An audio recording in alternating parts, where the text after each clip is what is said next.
Oke, selamat sore ya. Kebetulan dari rumah mengajarnya. Hari ini saya akan mengajar pembelajaran kelas 1, yaitu materinya ekosistem menurut buku penerbitnya itu Cempaka Putih ya, bersama penulis Endah Sulistyowati, Wigati Hadi Omegawati, Ristiani Cahasana, Anis Diah Rufaida. Namun di sekolah ada LKS selain dengan buku paket ya. Jadi buku paket ini hanya dipinjam dengan jangka waktu tertentu, yang mana melalui guru mapelnya dan kepala perpustakaan begitu ya. Jadi di perpustakaan SMP PGRI itu sudah sering dipakai ya. Mungkin kalian tahu bukunya berwarna biru langit ya. Namun sini Bapak sanding dengan LKS kita ya. Di LKS itu sangat berbeda judulnya, namun isinya sama ya. Ibarat kata kopernya maaf, Bapak sambil memutar instrumen itu ya, gitar ya, biar mendengarkan video ini lebih rileks gitu ya. Coba turunkan dikit volumenya. Oke, sedang ya. Oke, baik, kita lanjut saja langsung ke pembahasannya. Oke, di sini ada peta konsep di mana ekosistem terdiri atas banyak ya. Oh, sebelumnya Bapak lupa, di LKS itu yang kami pakai yaitu penerbitnya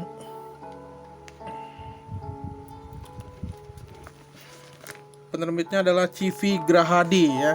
Ditulis sama Apri Kiswani, Reza Devianta, dan Lanjar Saryanto ya. Di sini berjudul Interaksi Makhluk Hidup dengan Lingkungannya. Namun sama aja sih dengan yang buku yang diberi sama pemerintah, itu judulnya ekosistem. Next, kita lanjut ke peta konsepnya ya. Ekosistem terdiri atas individu, populasi, kemudian komunitas. Ekosistem yang mana terbentuk dari awal individu ya, baru ke populasi dari berbagai jenis individu ya. Contohnya kayak orang barat, kumpul satu orang barat, kumpul satu lagi orang Rusia, kumpul lagi orang Asia gitu ya. Kemudian masuk membentuk komunitas, kemudian menjadi ekosistem begitu ya cara membacanya ya. Kemudian ekosistem itu dibagi menjadi dua, ekosistem alami dan ekosistem buatan, bukan buaya ya, tapi ekosistem buatan. Oke. Kemudian ekosistem lagi diturunkan menjadi abiotik dan biotik gitu, antara yang makhluk hidup ya, makhluk hidup maupun tidak makhluk hidup kayak tanah, udara. Kemudian untuk makhluk hidupnya ada produsen gitu ya, konsumen, pengurai. Masuk ke biotiknya itu produsen, konsumen, dekomposer itu pengurai ya. Kemudian lagi dibagi lagi konsumen itu menjadi herbivora, karnivora, omnivora, scavenger, detritivora ya. Kemudian dari grafik itu, dari ketiga produsen, konsumen, dekomposer, menghasilkan interaksi, yaitu saling berinteraksi, yang mana terjadi suatu proses, yaitu rantai makanan, jaring-jaring makanan, dan jaring-jaring kehidupan ya, begitu ya. Di rantai makanan itu dibagi menjadi dua, ada piramida makanan ya, kemudian ada aliran energi. Nah, untuk berikutnya kita ubah atau kita geser slide-nya ke slide ketiga. Kita lihat satuan-satuan ekosistem, yaitu individu. Namun sebelum masuk ke penjelasan individu, Bapak jelaskan dulu yang di LKS ya, tentang lingkungan. Lingkungan merupakan segala hal yang berada di sekitar manusia yang tinggal secara bersama-sama dan kemudian saling mempengaruhi satu sama lain terhadap kondisi kehidupan manusia ya, begitu. Itu yang dimaksud dengan lingkungan sebelum masuk ke ekosistemnya ya. Lingkungan itu sendiri, menurut Bapak sih, lingkungan itu adalah di mana tempat kita bertemu, itu disebut dengan lingkungan. Di mana tempat kita beradaptasi, di mana tempat kita bergenerasi atau memiliki keturunan, itu disebut lingkungan. Di mana kita mendapat suatu pengalaman, itu yang dimaksud dengan lingkungan ya. Jadi lingkungan itu secara ilmu konsepnya yang tidak dapat dibatasi, banyak sekali pengertian tentang lingkungan ya. Jadi konsep itu tidak bisa dibatasin, karena kalau dibatasin maka orang lain pun tidak bisa memiliki konsep, karena akan pasti dia akan menurut yang di awal. Boleh kita lihat yang di awal, namun kita punya konsep, yaitu pemikiran pendirian tersendiri tentang arti salah satu kata ya maupun kata. Kita lanjut, menurut pengertian lingkungan ya, menurut dari berbagai informasi dari Undang-Undang Nomor 23 Tahun 1997, kemudian menurut SJ MC Naughton dan Larry L. Wolf, kemudian ada Bintarto dan Kamus Ekologi, ilmu tentang ekosistemnya ya, begitu. Oke. Selanjutnya lingkungan itu sendiri pun terbagi menjadi dua, lingkungan alami dan buatan. Nah, lingkungan alami itu seperti yang berada di himba, di hutan ya, tanpa ada campur tangan manusia. Ya, bukan hutan namanya, ditebang dulu baru kita nanam tanaman, itu bukan hutan, nama sama aja menseleksi atau kita merubah satu tatanan yang alami dengan seperti ada acara mari menanam pohon, padahal itu dulu hutan kita tebang lalu kita nanam pohon. Nah, itu sama aja pembohongan seperti itu ya, sama aja buang-buang biaya. Kenapa kita enggak yang mana tempat yang gersang kita kembalikan saja, bukan tempat yang ada hutan himbanya kita tebas lalu kita tanam lagi, itu sama aja pembohongan itu ya. Jadi setidaknya yang alami kita bikin lebih alami lagi itu. Lalu ada lingkungan buatan. Nah, ini lingkungan buatan yang dibentuk secara sengaja. Nah, itu seperti tadi hutan langsung ditebang tanami lagi, seperti lingkungan buatan ya, dengan dengan alih-alih atau semata-mata bisa ditempati manusia gitu. Baik, selanjutnya kita masuk ke itu aja ya, ke satuan ekosistem yang ada di depan layar ini. Satuan ekosistem yaitu individu. Individu berasal dari bahasa Latin individuum yang berarti tidak dapat dibagi. Dalam ekologi, individu berarti satu organisme, misalnya seekor monyet. Pada gambar ini ada seekor monyetnya, di mana sumbernya dari pisabay.com or Gerrit-Brill ya, begitu. Individu bukan hanya monyet. Contohnya saja kita ya, manusia lahir, kemudian kita berada di hutan. Kita di hutan sendiri, berarti kita tuh ibaratnya individu di dalam suatu populasi burung misalnya kita sendiri. Nah, itu disebut dengan individu. Kata lain dari individu pun berarti kita sendiri, satu, tidak boleh lebih dari satu. Itu individu.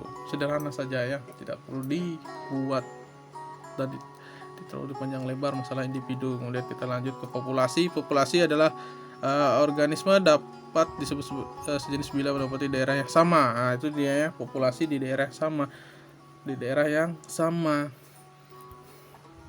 mempunyai persamaan anatomi, morfologi, fisiologi. Jumlah suatu populasi selalu berubah-ubah, begitu ya. Itu yang disebut dengan populasi padang rumput, populasi padang hutan tropis, itu memiliki populasi sendiri-sendiri yang kelak nanti akan bergabung menjadi komunitas gitu. Populasi merupakan sejumlah individu sejenis yang menetap di suatu daerah pada waktu tertentu. Nah, lanjutnya komunitas. Komunitas adalah seluruh populasi yang hidup bersama dalam satu daerah. Contohnya populasi rumput, serangga, rusa, dan harimau, begitu ya. Jadi populasi ini sudah mulai mendekati ekosistem gitu. Lanjut ke ekosistem adalah interaksi antara anggota komunitas dengan benda tak hidup, biotik dan abiotik. Nah, berarti kita sudah ada kontak banyak nih. Ada abiotik, kontak dengan air, sungai gitu ya, waduk itu. Yang dimaksud dengan ekosistem sudah ada kontaknya, sudah berkumpul rame sudah kita ya. Nggak tahu tuh ikannya dari luar negeri itu kayak ikan salmon misalnya, di situ timbul ada kepiting, ada lobster di sungainya, kan kita tidak tahu. Sudah ekosistemnya sudah mulai mencakup dari beberapa tiga, yaitu dari individu, populasi maupun komunitas.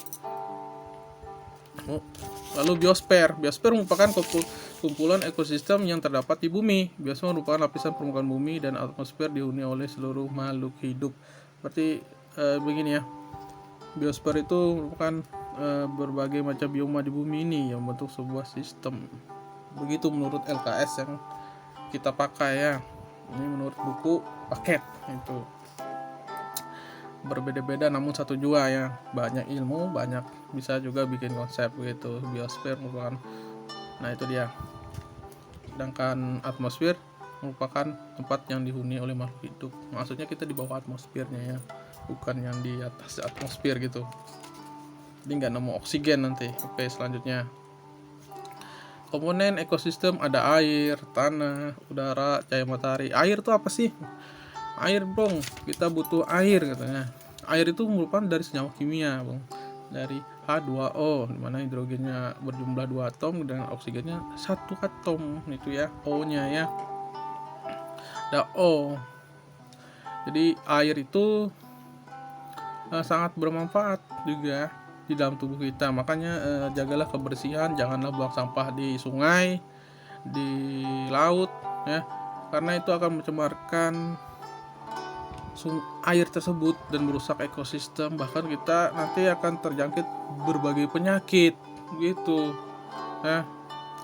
Dan kita pun bisa bertahan hidup tanpa minum air selama 3 hari. Jadi jangan menyanyiakan air ya, karena air itu selalu nomor 1. Tubuh kita juga 90% merupakan dari air ya, dari air. Tanpa air tidak bisa berbuat apa-apa. Kemudian adalah tanah. Nah, tanah, bagaimana tanah itu bisa subur? Kita harus menanam tanaman yang tidak merusak tanah. Ada simbiosis mutualismenya, saling menguntungkan tanah. Tidak semata tanamannya tumbuh besar, tanamannya hancur, berumut, tidak bisa ditanami tanamannya lain, begitu. Kemudian pada saat musim pengering, tanahnya tidak tandus, tidak kering, nanti menjadi padang pasir loh. Gak enak-enak hidup di padang pasir itu ya. Orang berdoa untuk menurunkan hujan, berebut supaya turun hujan. Nah, kita yang tropis ingin merubah menjadi seperti padang pasir. Nah, itu salah ya.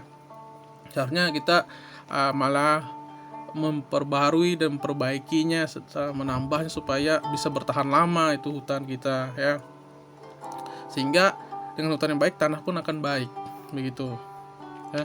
Gimana menjaga tanah itu? Tanah itu bisa kita jaga dengan berbagai hal. Contohnya jangan menanam tanaman yang merusak tanah. Yang kedua, jangan menggunakan pupuk yang berlebihan, diatur pupuknya ya. Lalu jangan menggunakan senyawa kimia yaitu pestisida kayak pemusnah rumputnya terlalu berlebihan, itu juga bisa merusak keadaan maupun kondisi tanah. Kemudian udara. Nah, udara ini sering nih kita menjadikan polemik ya. Udara yang bersih itu bagaimana sih Pak?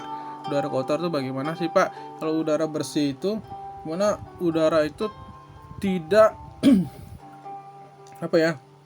Tidak berbau dan beraroma yang sangat pekat gitu.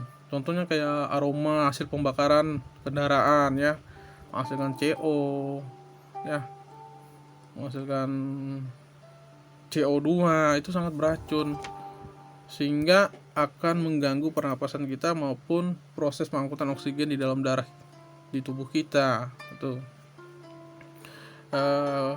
untuk menjaga udara supaya baik, seharusnya kita menggunakan kendaraan yang sedikit, bahkan hampir tidak ada itunya pembakaran yang tidak sempurna gitu ya.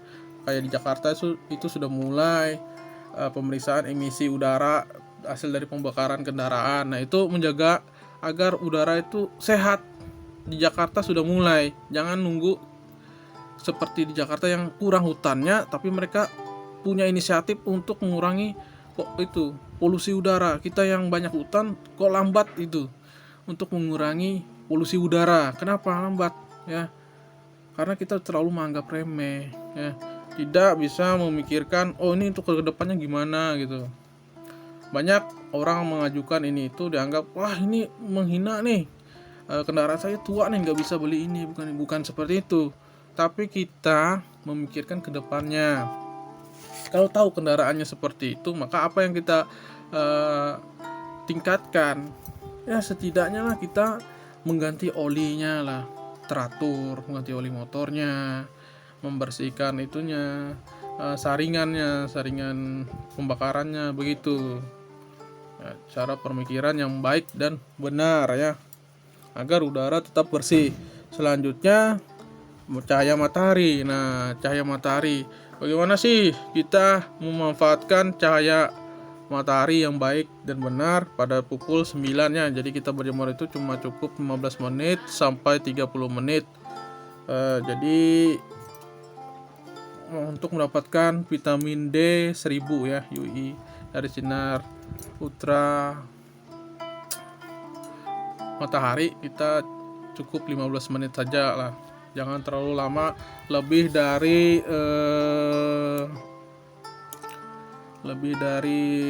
15 sampai 30 menit begitu. Nanti bisa menyebabkan kulit rusak gitu. Nah, selanjutnya ya.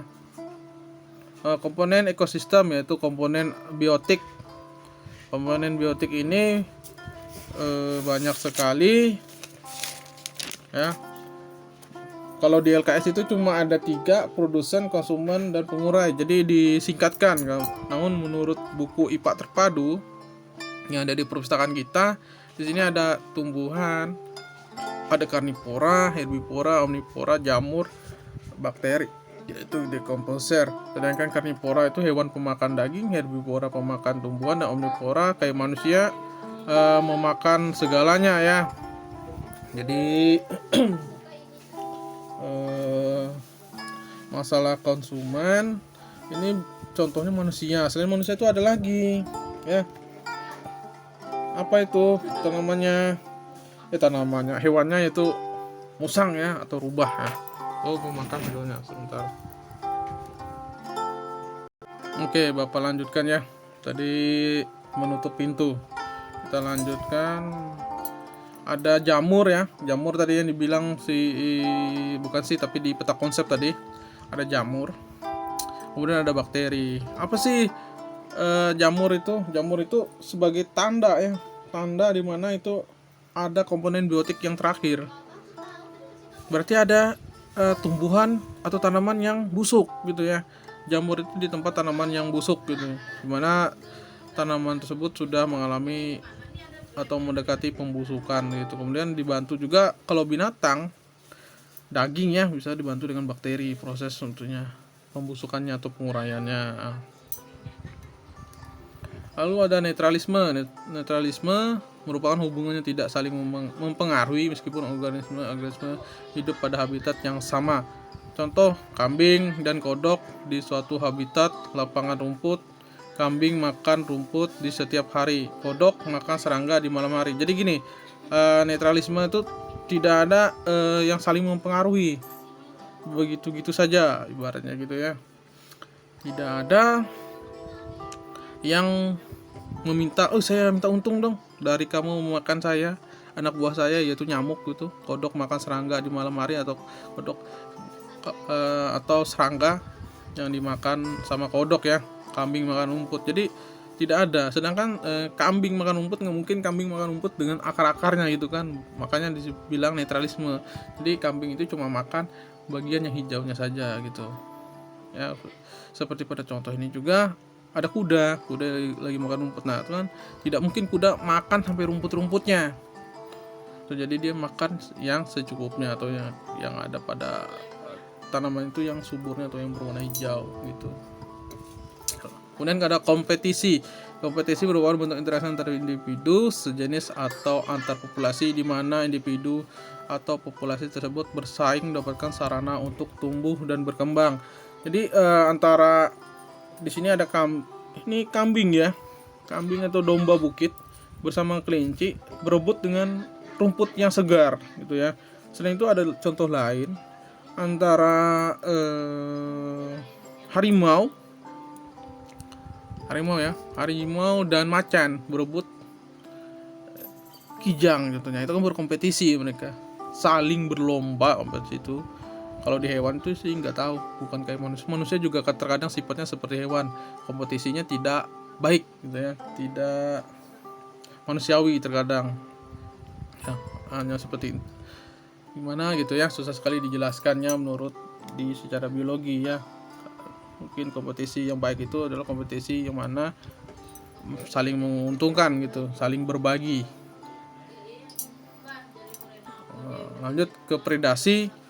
Predasi merupakan interaksi antara pemangsa dan mangsa. Pemangsa atau predator, dalam kurung predator ya, bukan atau, adalah hewan yang memangsa atau memakan. Sedangkan mangsa ya, dalam kurung prey adalah hewan yang dimangsa atau dimakan gitu. Jadi di sini ada gambar itu seekor ular sedang menelan tikus. Itu dia. Bisa juga buaya yang menelan kerbau begitu. Kemudian monyet memangsa buah pisang. Oh, nggak mungkin ya. Mungkin di sini kan dibilang predator ya. Predator berarti pemakan daging. Nggak mungkin monyet memakan buah pisang gitu ya. Next. Ini ya, kita parasitisme ya. Parasitisme merupakan hubungan antara dua organisme yang berbeda jenis di mana salah satu pihak mendapat keuntungan sedangkan pihak lain mendapat kerugian. Itu yang disebut dengan parasit ya. Itu yang seperti lagu Gita Gutawa ya. Pihak yang diuntungkan adalah parasit, pihak yang dirugikan adalah inang, yaitu organisme yang ditinggali parasit. Berarti seperti virus saja ya, ada inangnya ditinggalkan, induk virusnya mati, indangnya ada, berarti inangnya lagi nih yang akan mengambil nih sampai seterusnya begitu. Jadi kita tuh seperti diisap lintah gitu ya. Terkadang di kehidupan manusia juga ada dibilang dengan kata lintah darat. Nah itu dia, sebagai intermezzo aja ya di dalam pembelajaran biologi atau IPA ya. Kalau di itu ada biologi. Lalu contoh soal ya. Apa perbedaan antara predasi dan parasitisme? Kalau predasi merupakan interaksi antara pemangsa dan mangsa. Di alam predasi dapat menjaga keseimbangan alam karena dapat menekan populasi organisme tertentu, misalnya antara tikus dengan ular, kijang dengan harimau, dan zebra dengan singa begitu ya. Sedangkan parasit itu pihak yang diuntungkan adalah parasit, pihak yang diuntungkan adalah inang. Contohnya nih ada lagi nih, benalu dan tali putri yang hidup sebagai parasit pada ranting pohon serta berbagai jenis cacing bakteri yang hidup sebagai parasit pada tubuh hewan dan manusia. Pada manusia itu ya cacing yang di usus itu ya, di usus 12 ya, membantu proses penguraian di dalam perut manusia. Jadi semua manusia itu memiliki cacing dalam perutnya, namun cacing yang saling menguntungkan ya. Tapi kalau kelebihan juga bahaya ya. Makanya terkadang kita ada disuruh minum obat cacing itu 6 bulan sekali ya, agar menetralisir cacing yang ada dalam tubuh kita. Selanjutnya mutualisme. Interaksi ini saling menguntungkan kedua belah pihak. Pasangan disebut dengan inang dan simbion. Di sini coba Bapak lihat dulu tentang interaksi ya. Coba Bapak lihat dulu di sini. Wah, ada ya. Interaksinya tentang simbiosis mutualisme atau gimana gitu. Nah ini ada simbiosis mutualisme, simbiosis komensalisme, kemudian simbiosis parasitisme begitu ya. Next dulu, lalu ada komensalisme. Interaksi hanya menguntungkan satu pihak sedangkan pihak lain tidak diuntungkan maupun dirugikan, seperti gambar hiu nih ya, dimakan. Ada kotoran di badan hiu itu dimakan ikan-ikan kecil itu ya, berarti hiunya sangat tidak diuntungkan. Ngapain dia makan ikan yang kecil itu, tidak memiliki rasa yang begitu kenyang buat dia makan. Kemudian ada amensalisme. Amensalisme atau antibiosis adalah interaksi organisme di mana salah satu organisme menghambat pertumbuhan organisme lain. Contohnya pohon walnut dan tumbuhan sekitarnya. Pohon walnut menghasilkan zat alelopati dan menyebarkan ke ekosistem padang rumput sehingga tumbuhan sekitarnya tidak dapat hidup. Bukannya alelopati juga, di sawit juga begitu. Coba kalian tanam pohon sawit ya, lalu kalian tanam tanaman di pinggirnya, pasti di bawahnya mati, bahkan tidak bisa tumbuh besar ya. Begitu, sama juga kayak pohon karet juga, tapi pohon karet tidak begitu itu ya, tidak begitu signifikan mematikan tanaman sekitarnya. Karena saya juga bapak juga nanam pohon karet, ada anaknya jatuh, tumbuh juga anaknya sehat begitu ya. Jadi yang paling mencolok di Kalimantan ini sawit aja, paling mencolok soalnya ya.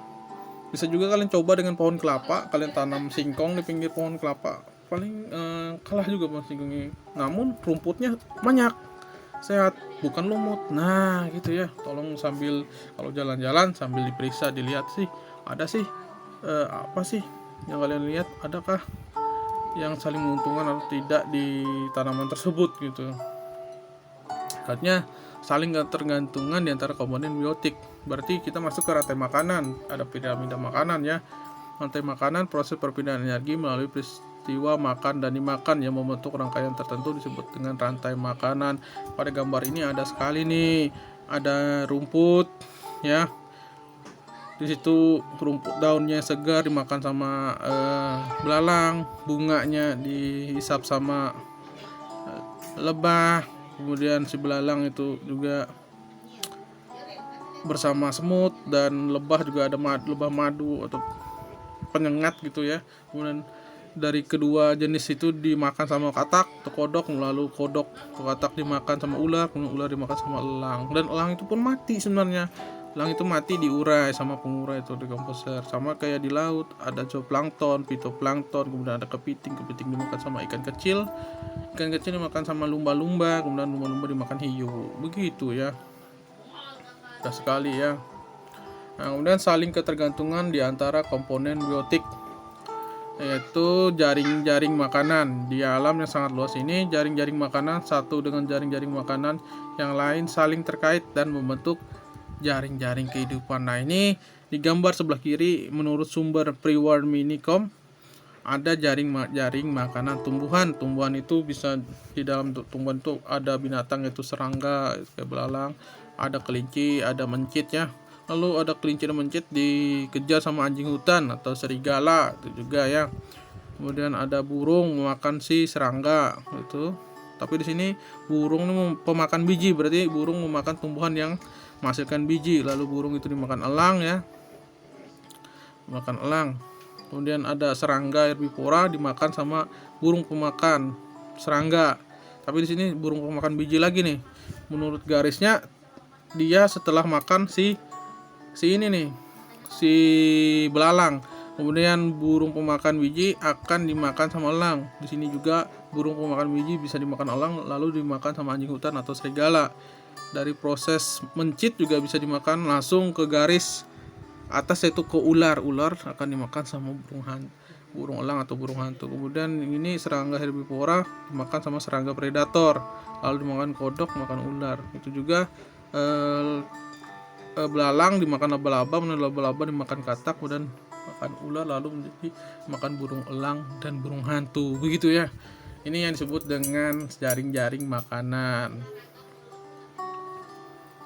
Saling ketergantungan di antara komponen biotik. Jaring-jaring kehidupan.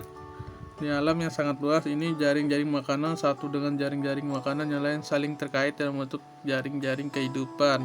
Di sini jaring-jaring kehidupan sedikit sama aja ya dengan apa ya, dengan jaring-jaring makanan. Kalau jaring-jaring kehidupan ini tepatnya itu makanan yang sama gitu dengan hewan yang memiliki jenis makanan yang sama. Di sini ada contohnya itu Duckster dari sumber ducksters.com ya. Di sini ada fitoplankton dimakan benepik invertebrata, kemudian dimakan sea dog tuh bebek laut ya. Kemudian ada dimakan tundra swan, angsa tundra ya. Kemudian sea duck dimakan sama bald eagle. Begitu juga seterusnya ada zooplankton dimakan sama small plankton fish, kemudian dimakan flying birds kayak bangau ya, bangau mungkin. Kemudian ada gold anthem, lalu ada si small plankton horse fish dimakan sama lurk pixphorus fish ya. Kemudian dimakan sama bald eagle juga. Kemudian dimakan juga sama osprey gitu ya, hewannya. Hanya ada piramida makanan. Kalau piramida makanan itu dari dasar naik ke atas sampai terakhir ya. Piramida makanan merupakan gambar piramida yang menunjukkan perbandingan makanan antara produsen, konsumen 2 sampai dengan konsumen puncak begitu. Selanjutnya ada saling ketergantungan di antara komponen biotik. Ada rantai makanan. Cahaya matahari adalah sumber energi. Nah, kalau rantai makan berarti ada cahaya matahari. Cahaya matahari sangat dibutuhkan nih untuk produsen, penghasil ya, bagi konsumen ya, sehingga cahaya matahari adalah sumber energi. Tumbuhan hijau memanfaatkan energi cahaya untuk menghasilkan energi kimia berupa karbohidrat begitu. Ini seperti kesimpulan ya, apabila tumbuhan hijau dimakan oleh herbivora, maka zat makanan yang terdapat di dalam tumbuhan hijau berpindah ke tubuh herbivora. Ya benar, berarti terjadi perpindahan energi dari tumbuhan hijau ke tubuh herbivora. Energinya dari mana? Dari daun yang dimakan sama hewan yang pemakan herbivora. Dalam selanjutnya ya, begitu seterusnya sampai konsumen terakhir. Dalam tubuh hewan, energi tersebut akan diubah menjadi energi panas, gerak, pernapasan, dan sebagian tersimpan di dalam zat penyusun tubuh hewan. Jadi perpindahan energi tidak dapat 100% efisien. Sebagian energi akan terbuang melalui proses respirasi, gerak, panas, dan ekskresi begitu. Di sini di akhir ada tugas kerjakan latihan pada buku IPA terpadu SMP kelas 7 jilid 1 tim Abdi Guru halaman 283. Oh, itu di buku yang biru nih ya. Tapi nanti saat pertemuan atau PTM kita temukan, mungkin kita bahas ya. Halaman 283 di sini videonya Bapak masukkan di link YouTube Bapak. Bisa kalian putar berulang-ulang kali ya. Ini dokumen terakhir. Sekian dan terima kasih. Adil kata Lindo baca romin ke surga, bahasa ingat kaju bata arus-arus ya. Salam tabe dari Bapak saya, dari Bapak Saka ya. Di SMP PGRI 4 Sampit. Terus maju pendidikan, jangan ada mundurnya dan tetap berjuang, apalagi di pandemi sekarang masalah SARS-CoV-19 dengan nama virus baru yaitu Omicron ya. Kita tetap berjuang, tetap fokus, prokesnya jangan lemas-lemas tapi ketat ya, ketat namun teratur dan bermakna. Kita memberikan contoh yang baik dan benar pada teman-teman kita ya. Kita boleh menyatakan diri kita sehat, tapi kita harus juga tahu di lingkungan kita ada orang yang tidak begitu sehat ya. Takutnya kita sebagai pembawa gitu, membawa virusnya, walaupun kita tubuh kita kuat tapi yang lain gimana. Nah itu yang dipikirkan ya, jangan membawa takarnya sendiri, kata orang Dayak tuh, gila mimbit takar kebuat ya. Begitu saja yang bisa saya sampaikan dan Bapak sampaikan. Terima kasih, selamat sore. Sore sih, siang ya nih, jam 1.48 soalnya ya.